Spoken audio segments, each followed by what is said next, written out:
I used to live in Los Angeles. It's one of the biggest cities in the world. It's also the loneliest place in the world. And there are people on top of people there. Tulsa Talks is the podcast that is inspiring people to have everyday meaningful conversations to gain perspective and help the world.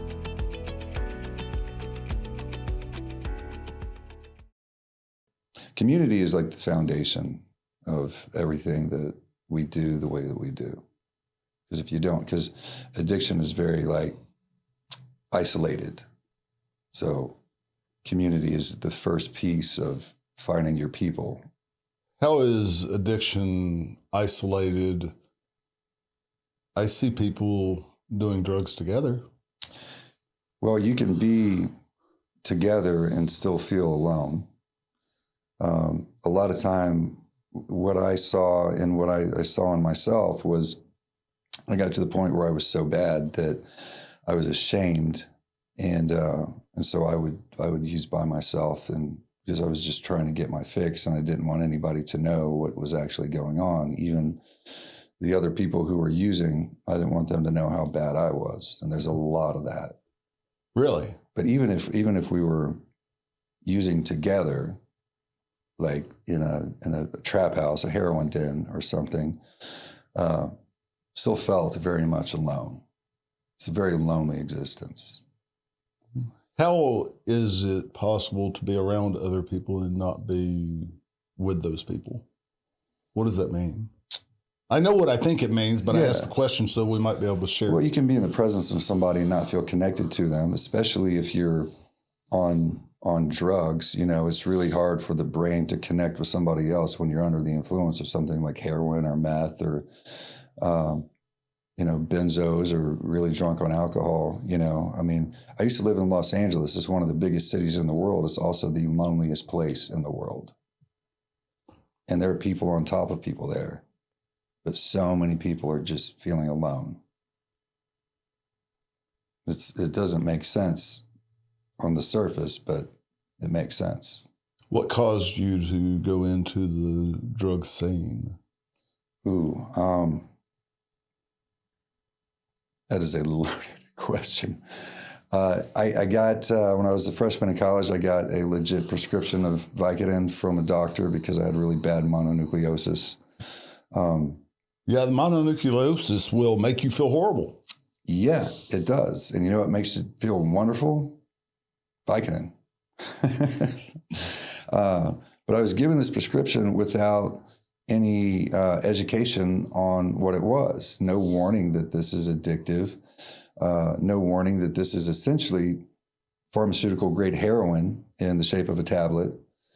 All I knew is that when I took it, I felt better. And then even when the mono was gone, I still had a bunch left. And I would take them and I would feel a part of something. That part of me that grew up feeling like I don't belong didn't exist anymore when I took those little white Nirvana pills. So that was sort of the first nudge toward addiction, but it took a while for it to turn into daily use and physical dependence. It took the death of a best friend to kind of push me over that edge when I was 21. So it went from feeling a little bit better from having an illness to kind of sometimes use to the time that a tragedy hit and you know that was a relief pill. Yes. Yeah. So I figured out probably subconsciously that painkiller doesn't just mean physical pain. It will also give the perception that it's killing emotional pain when what it's really doing is just stuffing it further down inside. And potentially causing a lot more emotional pain because you're not okay with you deep down inside of yourself doing that. Yeah. Which compounds that emotional pain instead of releasing it.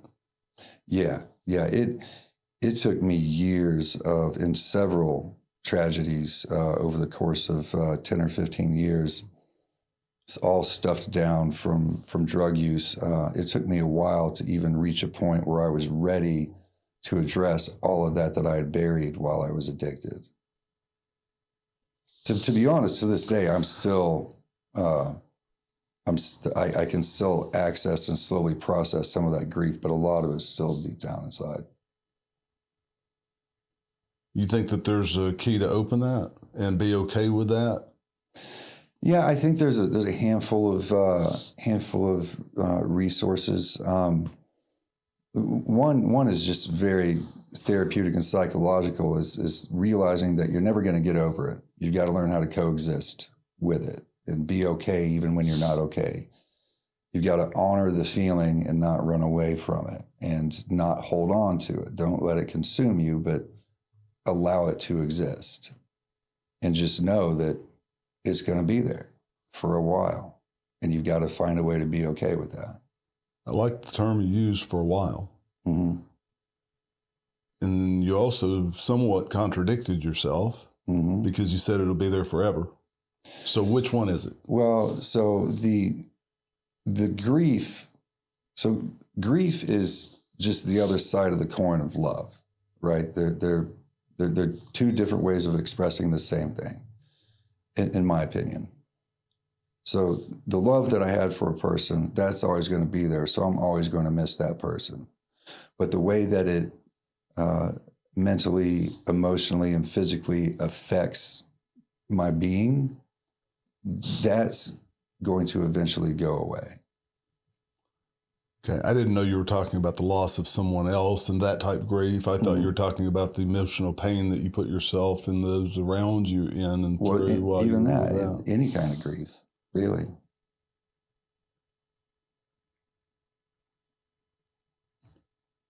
People are together, but they're separated. Mm-hmm. How together can you be with other people? Like me personally now? Yeah. Oh man, I connect very well now with the 8 years of a clear head. I've got a really nice tight group of people that I've never been closer to anybody else with in my life.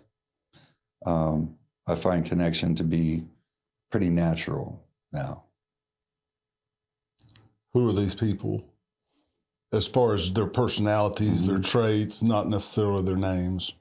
Yeah, so one of them is my mentor that I see and talk to very often.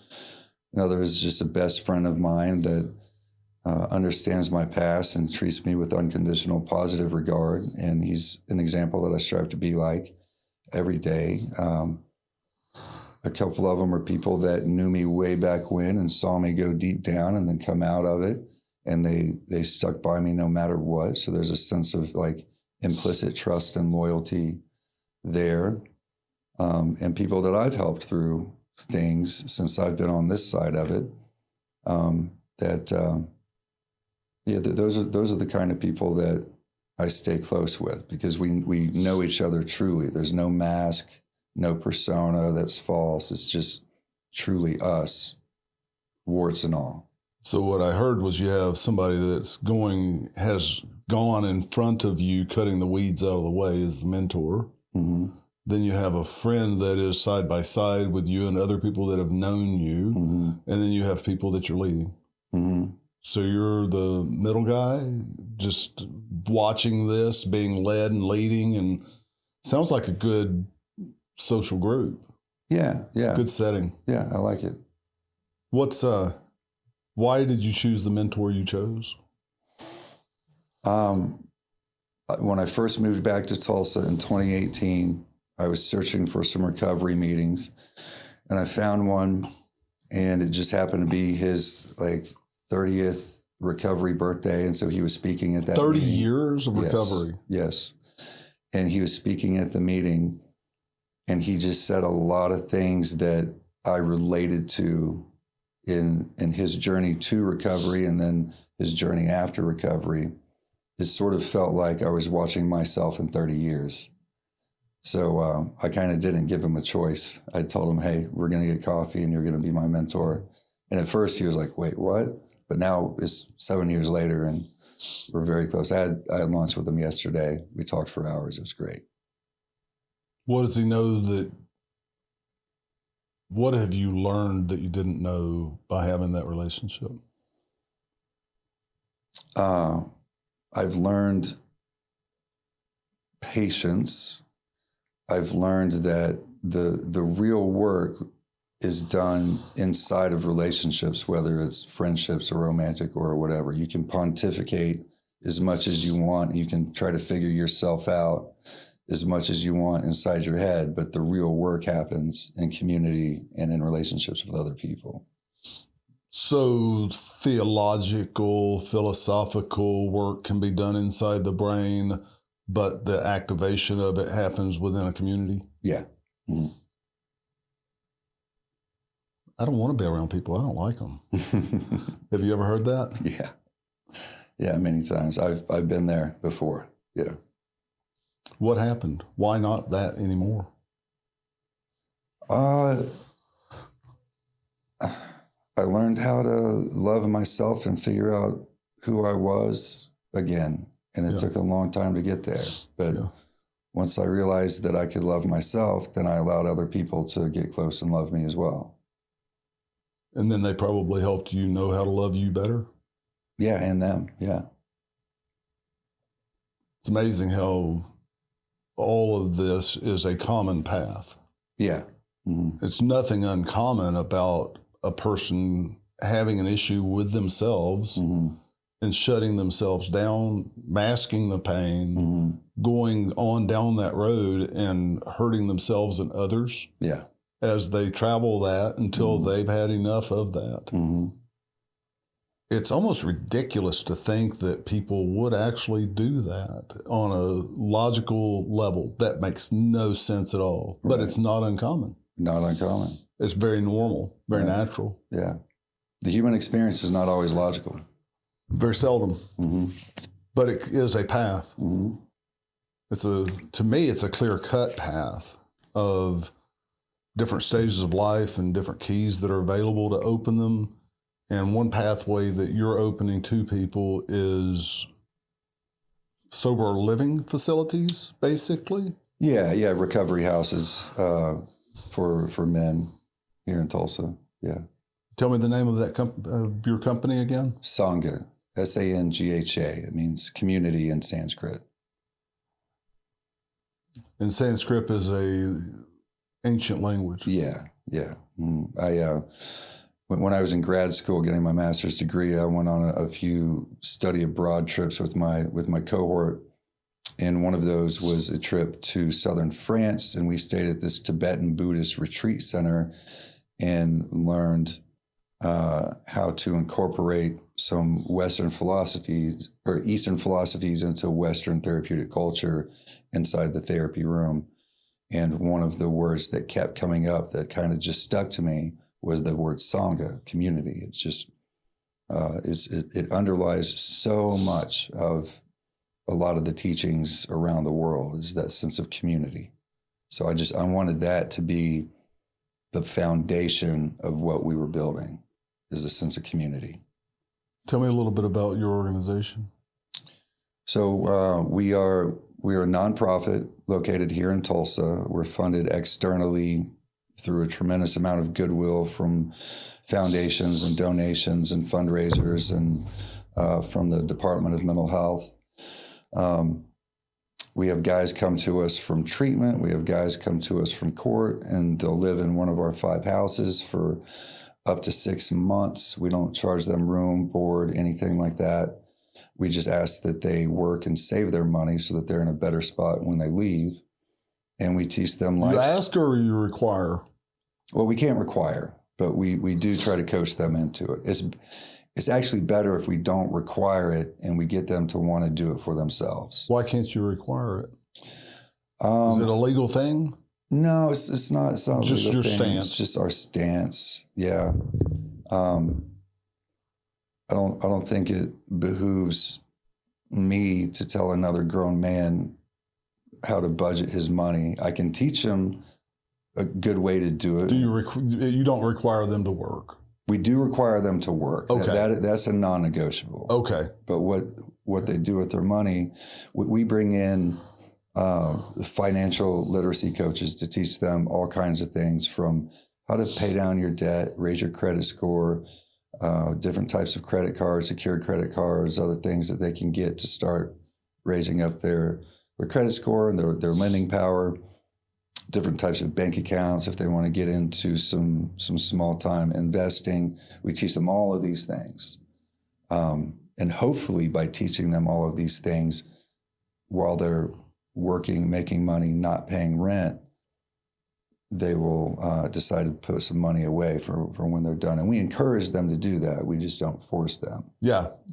Just a bit of a miscommunication there. I thought the answer was to if you required them to work. That's why I circled back. You do require them to work. You're not going to tell grown men what to do with their money. Right.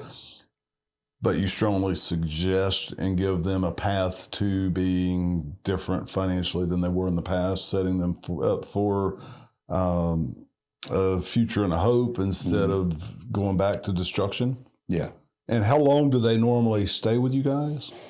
So we have a 90-day minimum that we ask, but they can stay up to 6 months. And most of them that stay decide to utilize the full 6 months. But it's still only 6 months. Where do they go after that? Sometimes they'll opt to go into a less structured recovery environment.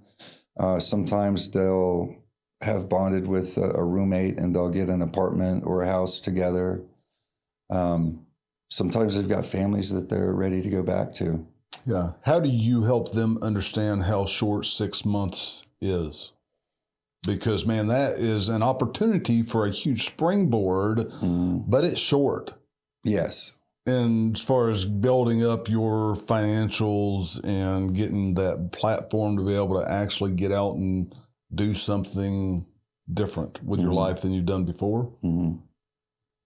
How do you help encourage them to know that 6 months is short? So the first week that they're with us, we start talking with them about their exit plan, their strategy. What do you want to do? How are you going to do it? What kind of job are you going to get? How much money do you want to save? If you're going to save money, we try to get them started thinking on it right away. And we remind them at least every month, hey, you're one month shorter now. What's your plan? And we stay on top of them for it. So just a little bit of added pressure, a little bit of nudge toward that way of thinking. You guys do have relationships with other less structured houses that you can introduce these people to? Yes.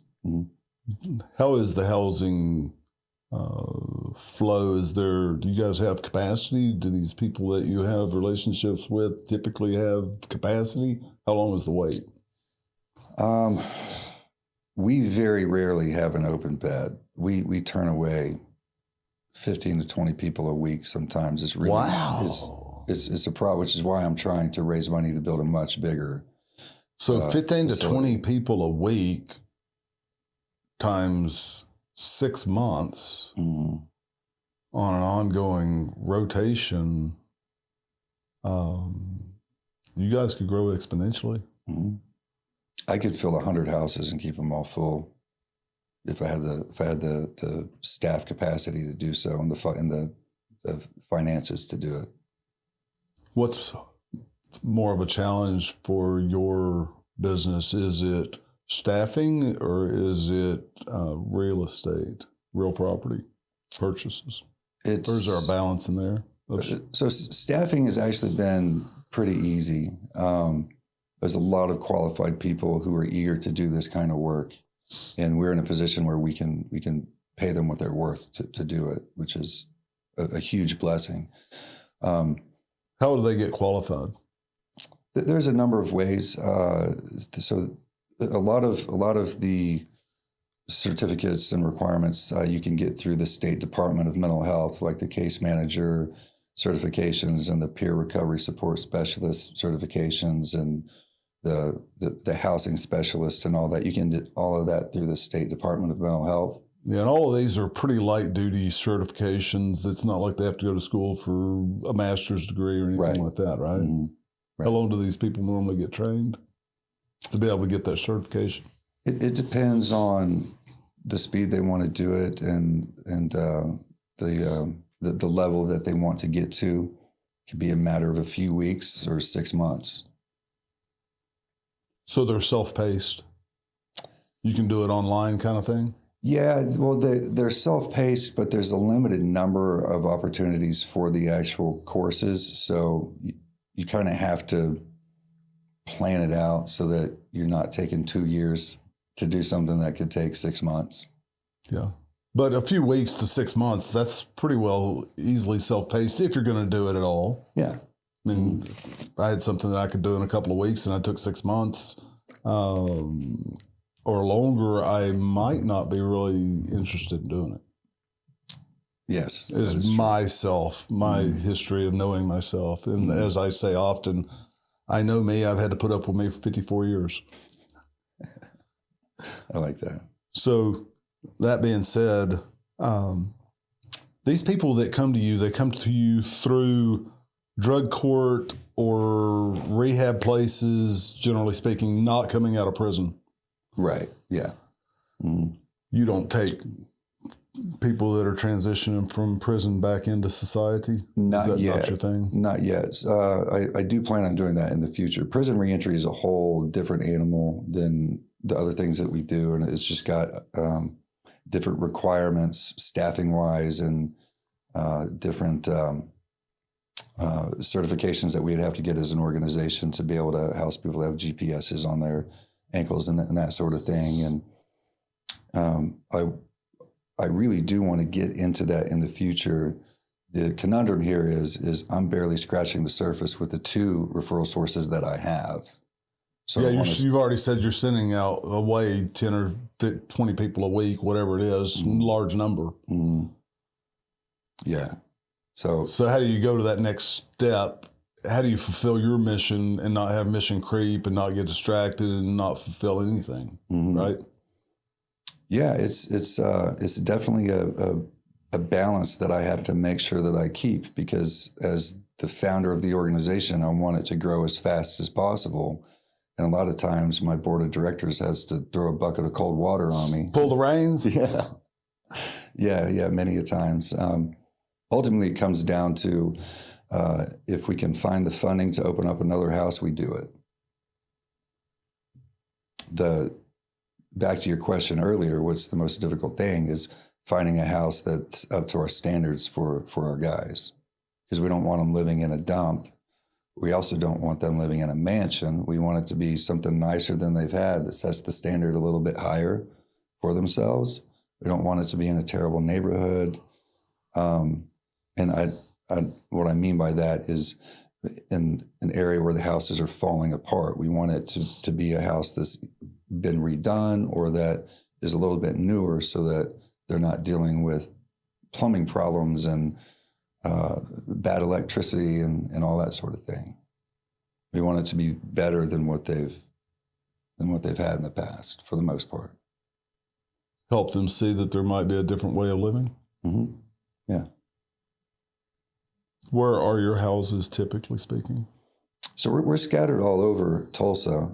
We've got one over near 71st and Yale. We've got both sides of a duplex near Riverside. We've got a house over in the Kendall Whittier neighborhood where a lot of houses are being kind of turned around. Our house was one that we flipped with the guy that owns it. And then our other house is just across the river on 21st. You said you have a master's degree. Yes. A moment ago. What is your degree? Psychology. And when did you get that in relation to your drug use years? I got it right in the middle of it. I would have a month clean here, a year clean there, a couple years here. And so in one of those pockets of clean time, I thought, I'll just go back to school and learn psychology and figure out how to heal my own brain. Spoiler alert, it didn't work. What did you learn through that process? I learned that there are more questions than answers. That's for sure. I feel like when I graduated, even after writing my thesis on addiction and recovery, I still had so many more questions. But as the years went by and I've sort of everything is moved from short-term memory back into long-term processing.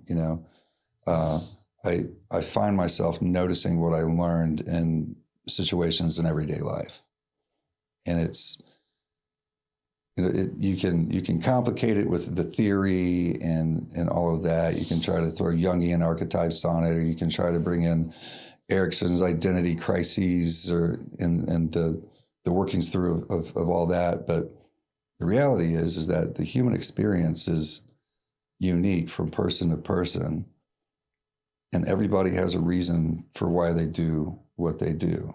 Do you think it's a common pathway?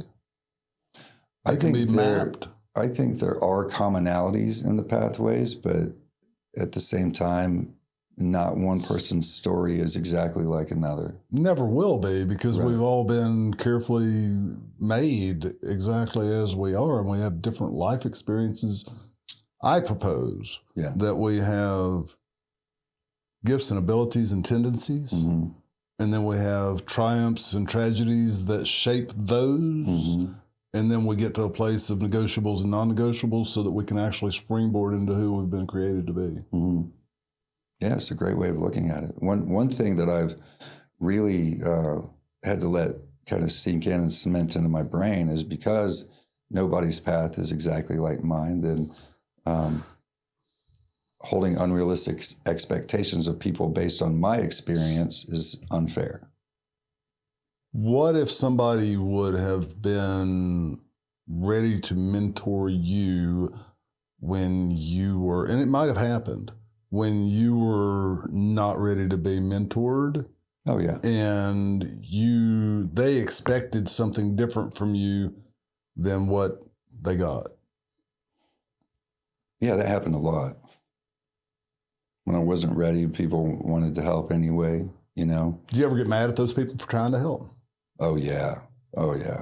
Absolutely.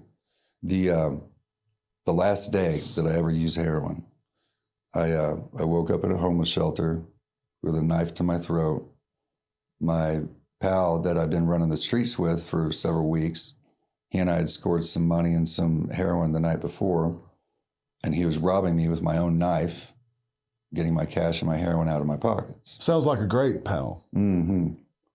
I mean, look, I'd been dope sick before. Junkie math is pretty ruthless. I'd never held a knife to someone's throat, but I'd ripped off plenty of people at that point. Better to have a knife at your throat than a stab in the back. Yeah, well, that's true. I mean, even while he was doing it, he said, "Sorry, bro, you know how it is," and I did. So how did you feel at that moment? I guess you were scared. Yeah. So there was no fight or flight. It was freeze. Right? Like play dead like a possum, basically.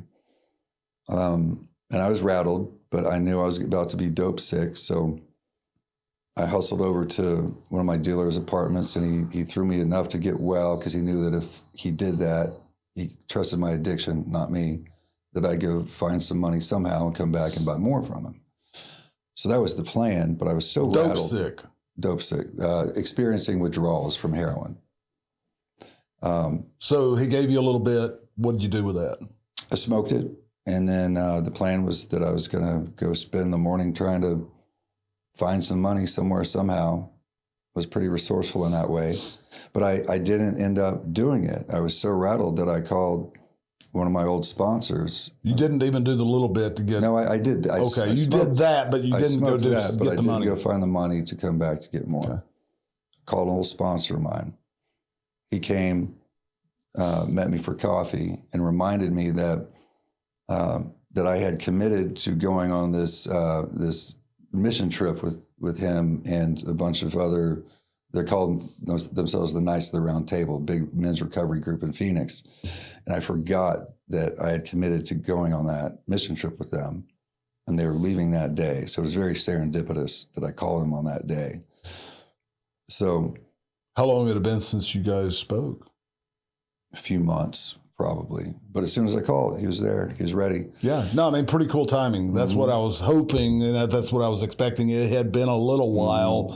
This guy happens to put a knife at your throat. You go get a little bit of drugs. Instead of doing what you would always have typically done, you reach out to this guy. He said, "Yeah, we're ready. Let's go." So they put me in the truck. There's 4 burly dudes in there, so there's no way I'm getting out of this. These guys look like they snorted creatine off of their Harleys, like their names are like Bear and whatnot. So they take me down to Puerto Penasco, Rocky Point in Mexico, and I have to kick heroin in an RV for 4 days while they're building a house for this homeless family down there. And every day my sponsor would come in, he'd bring me water and ask me how I'm doing. And I would just cuss him up and down, just so mad, that I'm down here with them and why do you care and all of this. Every day I just let him have it and they would just roll right off of him and he would laugh. He'd go, all right, love you, bro. I'll see you tomorrow, And so on like the 4th day, he comes in with the usual glass of water. I give him my usual berating, like, why the heck do you care? But I'm cussing at him. Sure. And so I'm like lying down on a couch in this RV. He gets down on one knee, so he's eye level with me, puts his hand on my shoulder, and he says, I care because you're one of us. You belong here. We got you. And I've been needing to hear that my entire life. I've never felt like I was seen or that I belonged anywhere. I didn't know it at the moment, but that's what I needed. But for those 4 or 5 days, he wanted to help me and I didn't want to be helped. And then finally he said the right thing and it broke me down. I felt seen. And then I looked in the mirror and I didn't know who I saw, but I knew I wanted to help him. The call was coming from inside the house now. And I realized I had to save me for me. So 2 days later, after the trip's over, they drove me back up from Mexico and checked me into a place called Crossroads in Phoenix. And that was my 7th and last stint in rehab. What year was that? It was 2017. Then you moved back to Tulsa shortly a year later. after. Yeah. How long did you stay in the Crossroads? I was there for about 60 days, and then they hired me to work there. And they sent me down to a new campus in Mesa that they had just opened. And I worked for them for a little bit. At this time, you already had your master's degree in psychology. Mm-hmm. What type job did you take with that company? It was a counselor. It's very unusual for somebody to hire a counselor that only has 60 days clean. But I guess they liked me. You have a winning personality. Oh, thank you. And you're a reasonably good-looking guy, has a presence. And I could see somebody wanting to have you on their staff. You're a good face to an organization, and you've been through a lot. And I think it's amazing how you're doing for others what you needed done for you. Yeah, thank you. There are 1,000 times that I should not have survived what I was doing. And I consider this chapter of my life the bonus days that I got to earn. I got to do something good with them. I falter often, but not back into drugs. Not back into drugs, no. But old behaviors, old attitudes, that sort of thing, they still creep up, But the overall aura of this chapter of my life has got to be service. Otherwise, I don't deserve it, I think. We have a phrase here at the Complete Peace Movement, equipped to love. Mm-hmm. And that's where I think you see yourself. Mm-hmm. You've had all of this. Well, let's go back to the precept that I have. Mm-hmm. See if you agree. You have gifts and abilities mm-hmm. and tendencies. Mm-hmm. You've had tragedies and triumphs. Mm-hmm. And now you get to determine how you live that out for the rest of your life. Mm-hmm. And you choose to live that out by being a visionary founder of a great movement to help people that were that are like you were. Mm-hmm. That's the goal. Yeah. And you've been doing this how long? When did you buy your first house? Get your first house? In September of 2018. So we're in our 7th year. I suppose you guys keep track of people that have went through the process? We try to, as much as we can. A lot of times guys will graduate and they're done with us and they just want to move on. And I understand that. But but I'm talking about the people that come through. You do have their flow through your community, at least from entry point to exit on records. Mm-hmm. Oh yeah. I'm very data driven that way. So yeah, we have records and it's all HIPAA compliant and everything. We're in the process of crunching a lot of numbers that we've collected just to demonstrate proof of concept. Yeah, that's what I'm talking about. Yeah. Mm-hmm. That's where I was going with that. You guys have had a good history, have had some proof of concept that it actually works, and you guys are hoping to be able to replicate this and expand it in the Tulsa area. In the Tulsa area, and then hopefully beyond Tulsa in a few years. Yeah. Yeah, I'd like to open some houses in Oklahoma City, maybe go over to Arkansas, up to Kansas. It'll take some time to do it, but I think we can. And some key people. Mm-hmm. You have your key point indicators in place, all of those measurables and a plan to go forward. And now you're allowing people to come into your ministry or your business to, what is it? Is it a business or is it a ministry? I call it a foundation. I don't know, you can call it whatever you want. It's a 501c3 corporation, but no, I just call it the foundation. But ultimately it's just it's a place where I can serve others and essentially carry on my 12th step, if we're talking 12-step terms. Yeah. Yeah. What is that 12 steps? I've never been through the 12 steps. I can't remember it right now. It's essentially helping the next addict or alcoholic come into the light, basically. Yeah. Our program is around 10 steps, which is completion on the 10th. And that completed state is living in the flow completely. Yeah. Allowing things to flow into you that you know others need. Yeah.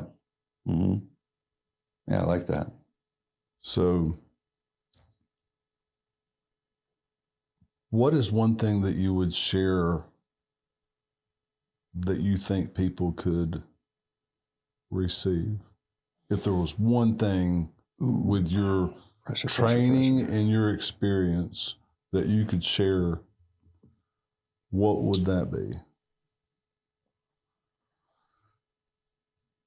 You are perfect as you are, and there is room for improvement. How's that? Off the top of the head?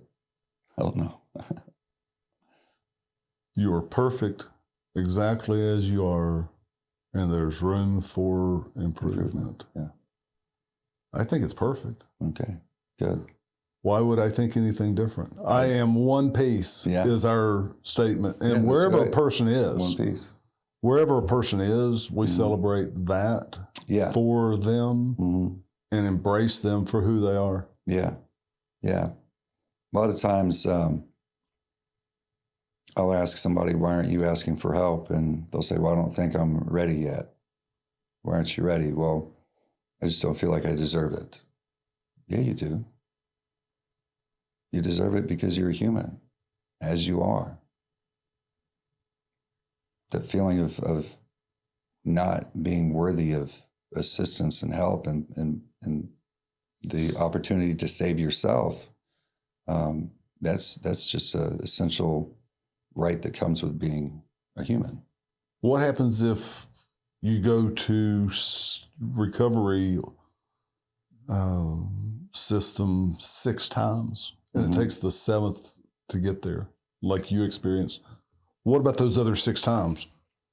Well, were you worthy of receiving help at that time? Yeah, absolutely. Yeah, I just wasn't doing it for myself. I was doing it to get my parents off my back, or to get a job back, or to get back into good graces with a girlfriend or something.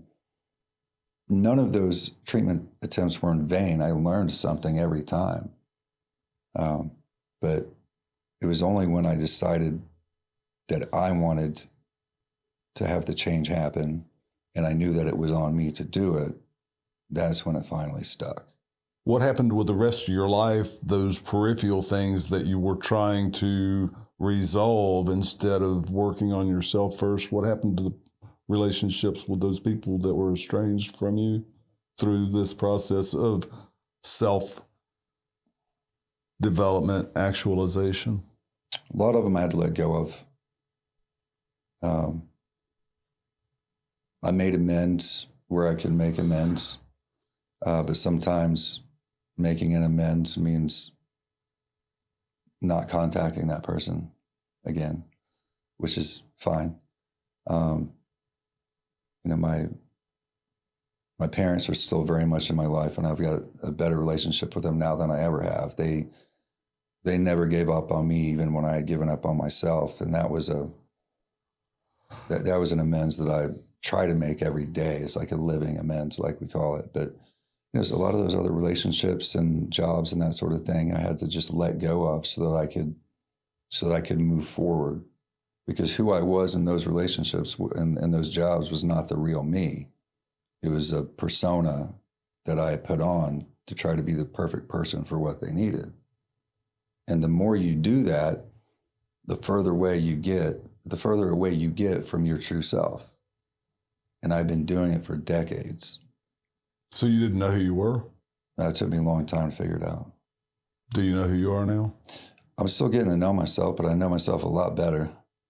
Yeah. My joke a while ago, I've had to put up with my stuff for 54 years. Mm-hmm. I think people are scared to know themselves a lot of times. Yeah. Because they want to think of themselves as in a certain light. Mm-hmm. I'm okay. I'm a pretty good person. Mm-hmm. Hadn't done that much wrong. Mm-hmm. Don't want to see the brokenness that they are and they've caused. Mm-hmm.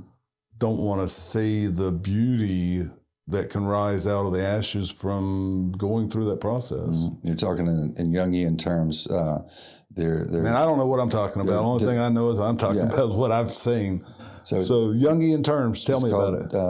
Denying the shadow, right? So the shadow is all the parts of yourself that you don't like or you don't want to really be there, and you only want to accept the things that you like about yourself. But the true path to discovering your true self is actually integrating your shadow into the whole self. I keep hitting the microphone, which is how you reach individuation. Is what Jung calls it. And it's essentially, it's just accepting yourself as you are as a whole, knowing that you have flaws, but you also have wonderful characteristics as well. And that's how you grow. I think those flaws can be made a beautiful thing if functioned in a proper way. Yeah, absolutely. 100%. So why do people beat themselves up and try to hide those shadows? How can we help them get beyond that?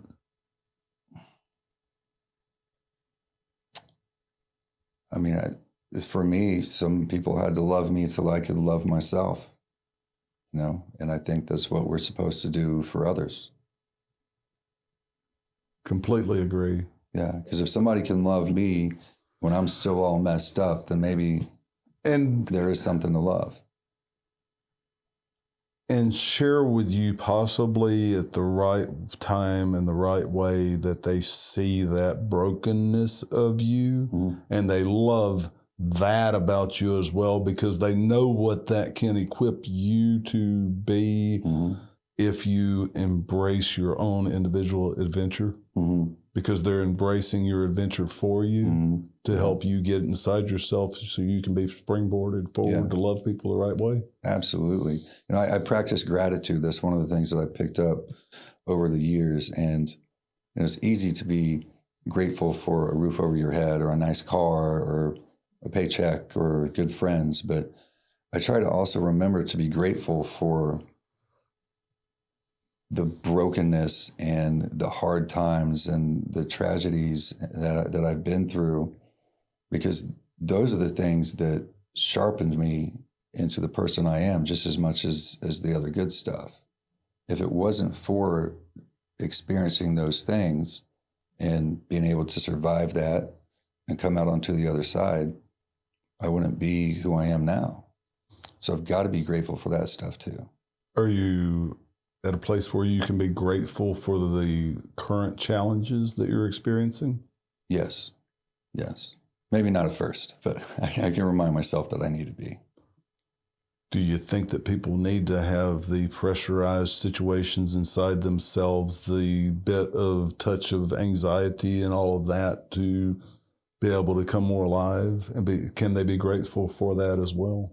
Yeah, I think everything can be useful. I think anxiety can be useful. I think anger can be useful if it doesn't, turn into rage. I think sadness can be useful. If you put it into perspective and see where it's coming from, then you can grow that part of yourself. And you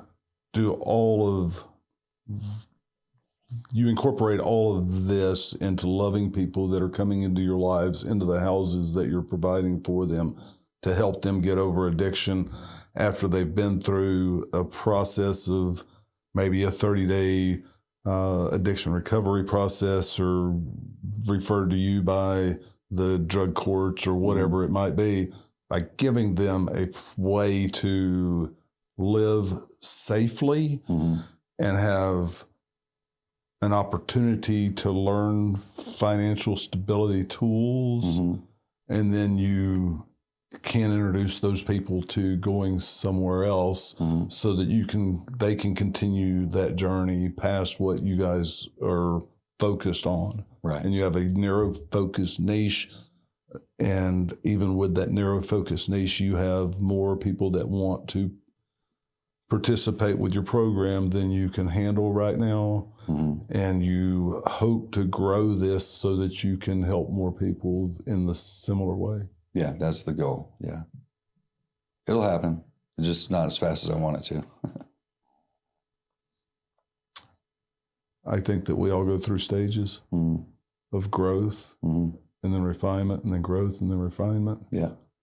And I'm anticipating seeing you and your foundation grow just as it should, so that it doesn't spin the wheels off like it could if it grew as fast as we want it to sometimes. It 100% would do that. Yeah.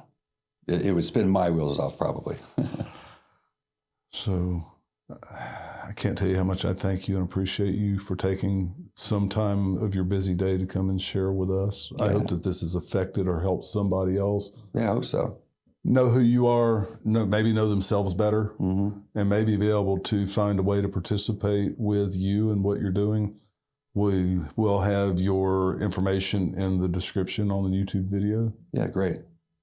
Awesome. I appreciate the invitation and just the opportunity to just talk about what we do and why we do and all the other little adjacent topics that we covered. I love talking about this stuff because this is my dream, and it's becoming real. So I'll talk about it all day. Thank you. Yeah. We are here to help you discover or develop your passions, how you can use them, and why you exist. How can we help you help others better?